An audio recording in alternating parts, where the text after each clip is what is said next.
Di sebuah negeri jauh di timur, di antara gunung-gunung Persia dan langit biru yang luas, hidup seorang anak muda yang setiap hari menjaga api agar tak padam. Api itu adalah simbol kepercayaan kaumnya, simbol yang disembah dan diagungkan. Pemuda itu adalah Salman Al-Farisi. Ia berdiri dengan khidmat di dalam kuil api Majusi kuno. Di hadapannya menyala api suci besar di atas tungku batu. Cahayanya memantul di dinding berukir simbol kuno. Asap tipis naik ke langit-langit kuil yang tinggi, diterangi cahaya jingga keemasan dari api.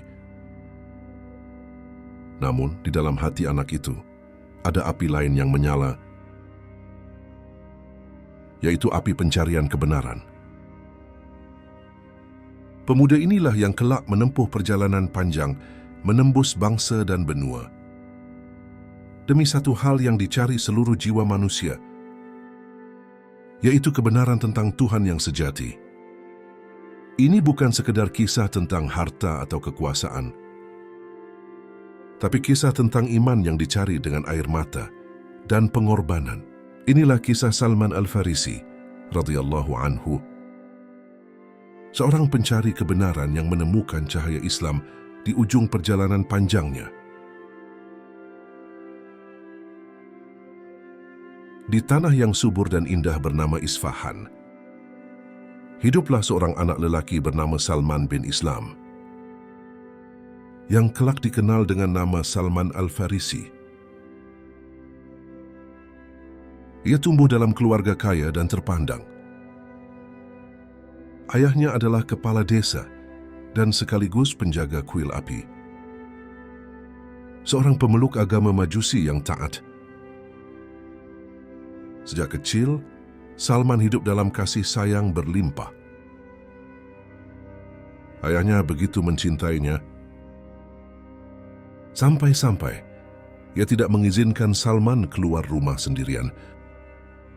Ia takut anaknya akan terpengaruh ajaran lain di luar keyakinan mereka. Juga Salman setiap hari adalah menjaga api suci di kuil,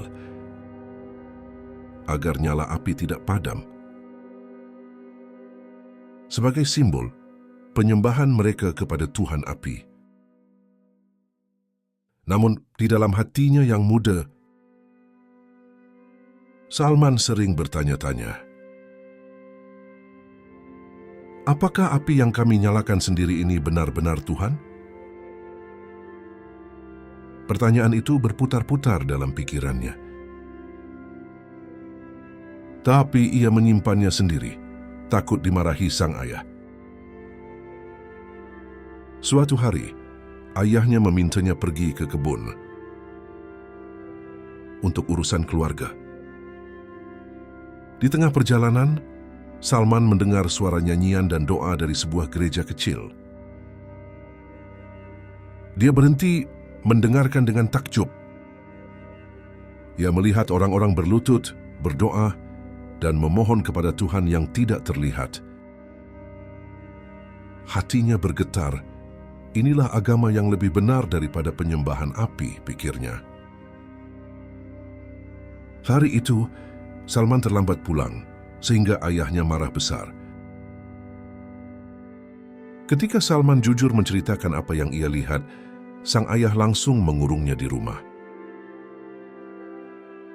Ia takut anaknya akan meninggalkan agama keluarga.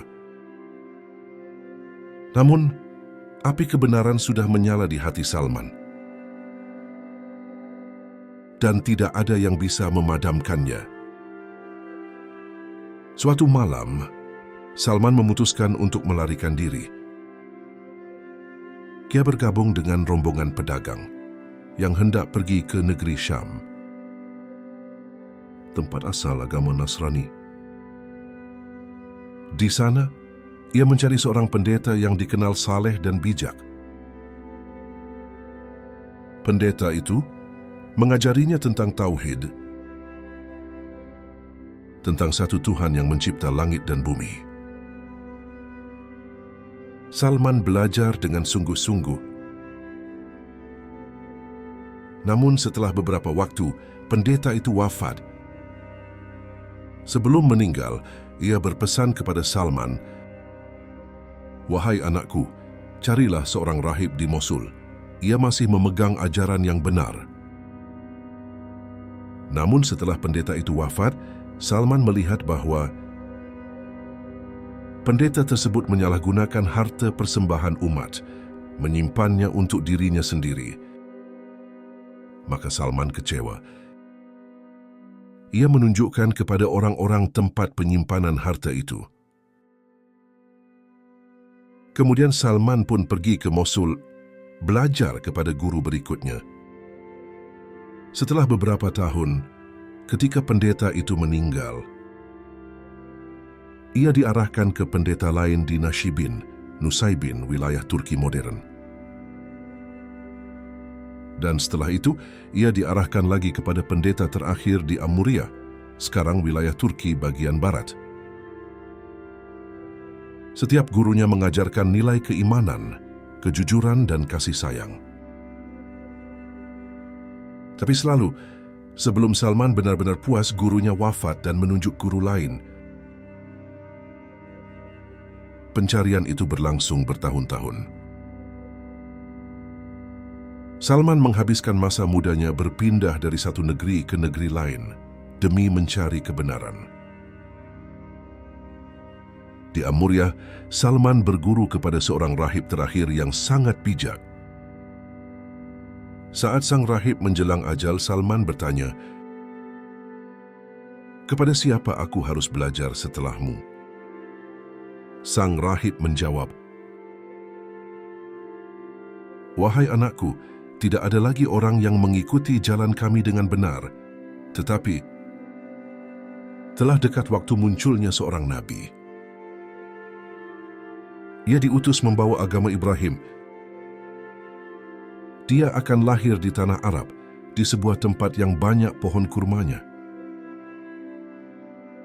Ia tidak makan sedekah, tetapi menerima hadiah. Dan di antara pundaknya terdapat tanda kenabian." Salman menangis haru, hatinya berdoa, "Ya Allah, pertemukan aku dengan Nabi itu." Salman kemudian tinggal di Amuriya, sambil bekerja sebagai buruh. Hingga ia memiliki beberapa ekor sapi dan kambing. Suatu hari, ia mendengar rombongan kafilah Arab datang. Lalu ia meminta mereka membawa dirinya ke tanah Arab dengan imbalan hartanya. Dengan harapan besar, Salman memutuskan untuk berangkat ke tanah Arab. Ia bergabung dengan sekelompok pedagang Arab.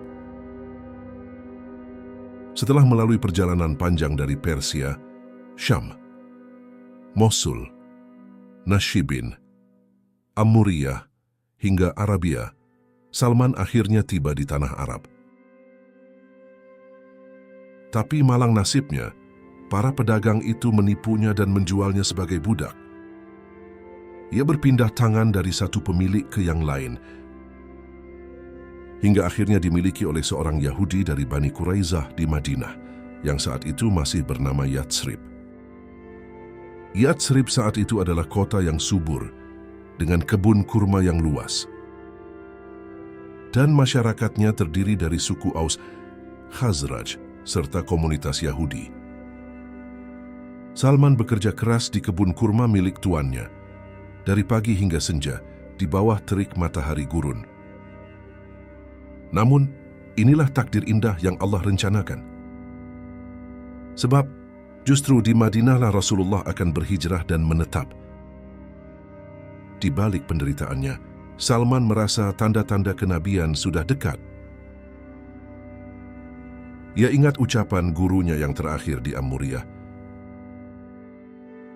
Nabi yang terakhir akan muncul di tanah Arab, di negeri yang banyak pohon kurmanya. Ketika melihat Yatsrib, ia berbisik dalam hati, "Inilah tempat itu, tempat yang ia nanti bertahun-tahun lamanya."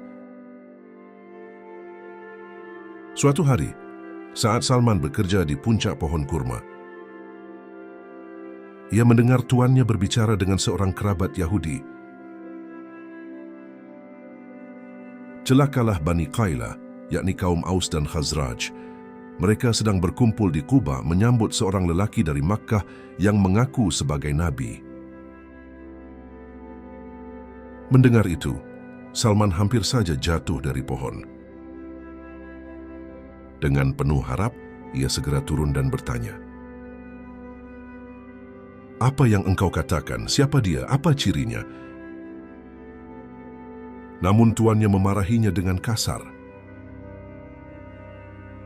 "Kau kembali ke pekerjaanmu. Itu bukan urusanmu." Meski dimarahi, di hati Salman berkobar harapan baru. Hatinya yakin, inilah orang yang dicarinya sepanjang hidup. Malam itu, Salman tak bisa tidur. Ia menunggu kesempatan untuk membuktikan apakah orang yang disebut itu benar-benar Nabi akhir zaman,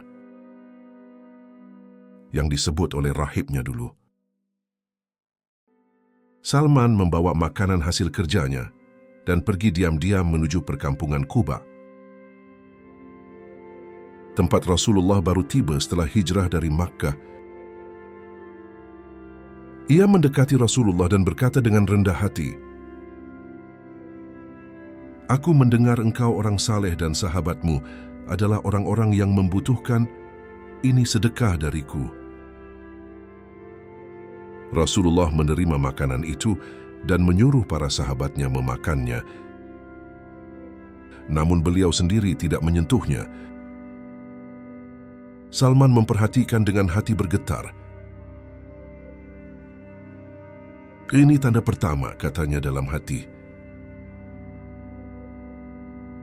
Keesokan harinya, Salman kembali menemui Rasulullah. Kali ini membawa makanan lain. Ia berkata, "Ini hadiah untukmu." Rasulullah tersenyum, lalu memakannya bersama para sahabat. Salman berkata dalam hatinya, "Ini tanda kedua, tinggal satu tanda lagi." Beberapa hari kemudian, Salman datang menemui Rasulullah lagi. Kali ini beliau sedang menghadiri pemakaman di Baqi. Salman mencoba mengintip ke arah punggung Nabi, mencari tanda kenabian atau khatamun nubuwah yang disebut oleh gurunya.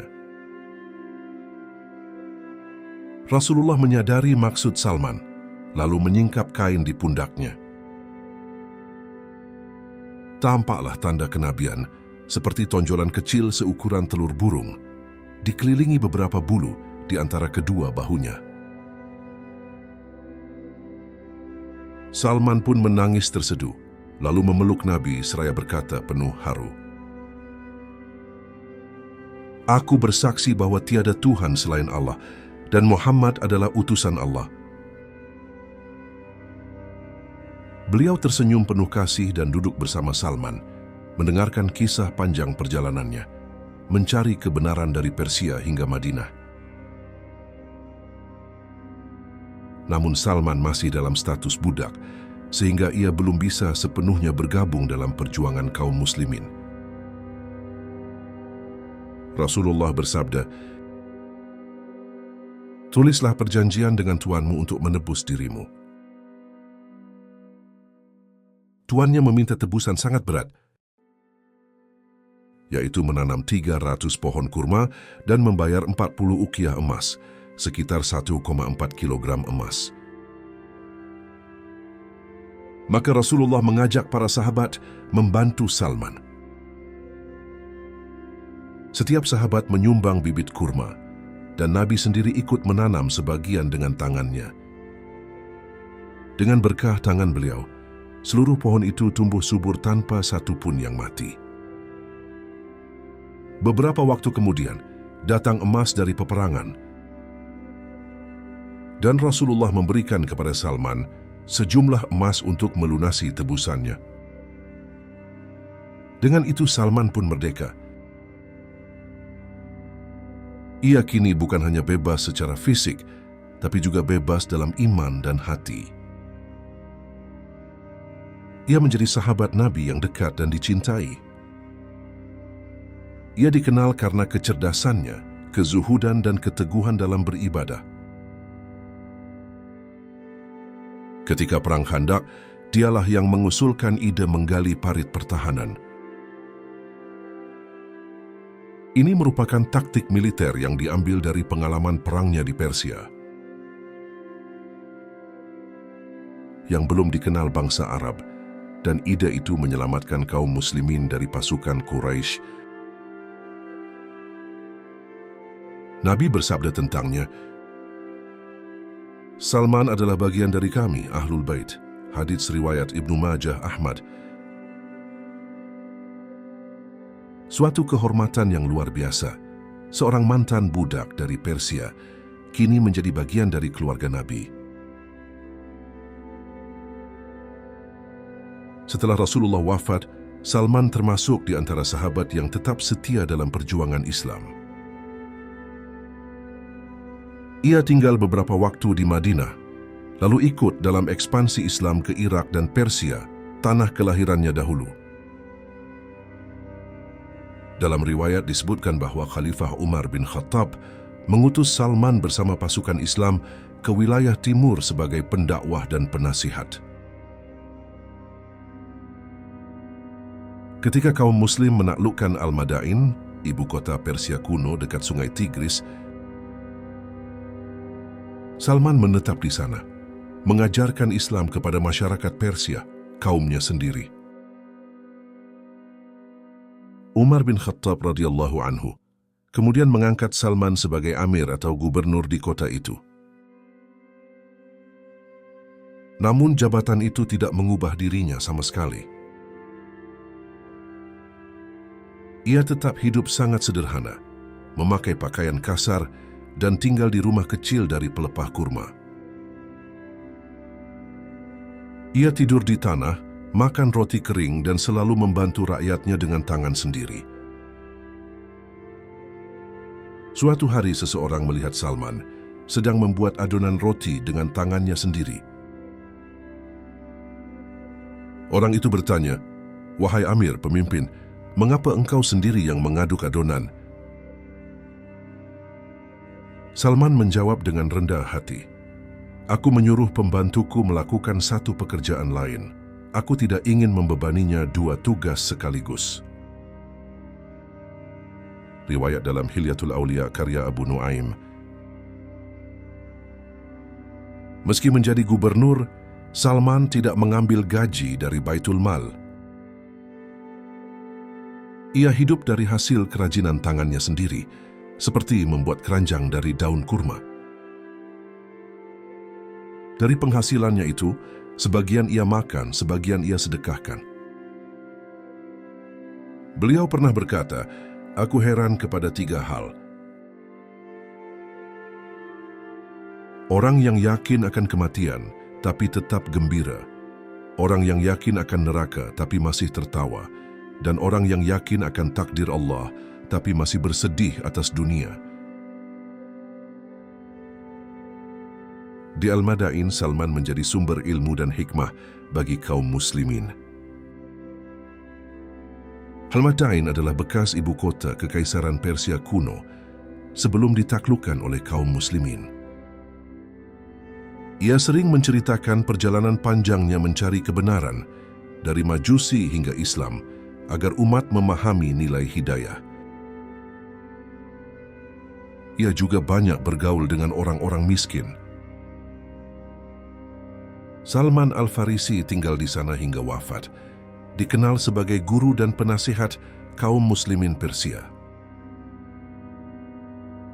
Menurut riwayat-riwayat paling kuat yang tercatat dalam kitab-kitab sejarah klasik Islam, Salman Al-Farisi radhiyallahu anhu wafat di kota Al-Madain. Di kota ini pula makam Salman Al-Farisi diyakini berada hingga kini, dikenal dengan nama Maqbarah Salman Al-Farisi atau Makam Salman Al-Muhammadi yang terletak di daerah Salman Pak, pinggiran Baghdad. Sebagian besar ulama sejarah seperti Ibn Sa'd, Az-Zahabi dan At-Tabari meriwayatkan bahwa Salman wafat sekitar tahun 35 Hijriah atau sekitar 656 Masehi. Saat itu, Khalifah Utsman bin Affan masih memimpin dan situasi dunia Islam mulai memasuki masa-masa ujian menjelang fitnah besar. Riwayat menyebutkan Salman sudah sangat tua, rambutnya memutih, dan tubuhnya melemah karena zuhud dan ibadah yang panjang. Ia tetap hidup sederhana hingga akhir hayatnya, menolak kemewahan dan jabatan dunia. Sebelum wafat, Salman menangis dan berkata, Rasulullah berpesan agar kita mengambil bekal dunia seperti bekal seorang musafir. Tapi lihatlah, aku masih memiliki ini dan itu, beberapa barang sederhana. Apakah aku telah berlebihan? Dalam Hilyatul Aulia, Abu Nuaim. Kemudian ia berdoa, Ya Allah, cabutlah nyawaku dengan lembut dan pertemukan aku dengan kekasihku Muhammad. Beberapa saat kemudian, ia menghadap Allah dengan tenang, membawa hati yang bersih dan nama yang harum dalam sejarah Islam. Kisah Salman Al-Farisi bukan sekadar perjalanan sejarah, tetapi perjalanan jiwa dan iman. Ia meninggalkan kemewahan Persia, kekuasaan, dan keluarga demi mencari satu hal, kebenaran tentang Tuhan. Dari penjaga api menjadi penjaga iman, dari budak menjadi pejuang Islam, dari pencari cahaya menjadi pembawa cahaya. Dari api Majusi menuju cahaya Tauhid, dari istana Persia ke kebun kurma Madinah. Perjalanannya menunjukkan bahwa iman tidak mengenal batas negeri maupun nasab. Dari kuil api di Persia hingga padang pasir di Madinah, dari masa muda yang haus akan kebenaran hingga akhir hidup yang penuh ketenangan. Salman Al-Farisi membuktikan bahwa siapapun yang jujur mencari Allah, akan Allah tuntun menuju cahayanya. Barang siapa mencari kebenaran dengan sungguh-sungguh, Allah akan menuntunnya kepada cahayanya. Quran Surah Al-Ankabut ayat 69. Dan hari ini kisahnya menjadi pelita bagi siapapun yang sedang mencari arah. Semoga Allah menjadikan kita seperti Salman, pencari kebenaran yang tidak berhenti sebelum menemukan cahayanya. Barang siapa yang berjalan di jalan untuk mencari ilmu, maka Allah akan memudahkan baginya jalan menuju surga.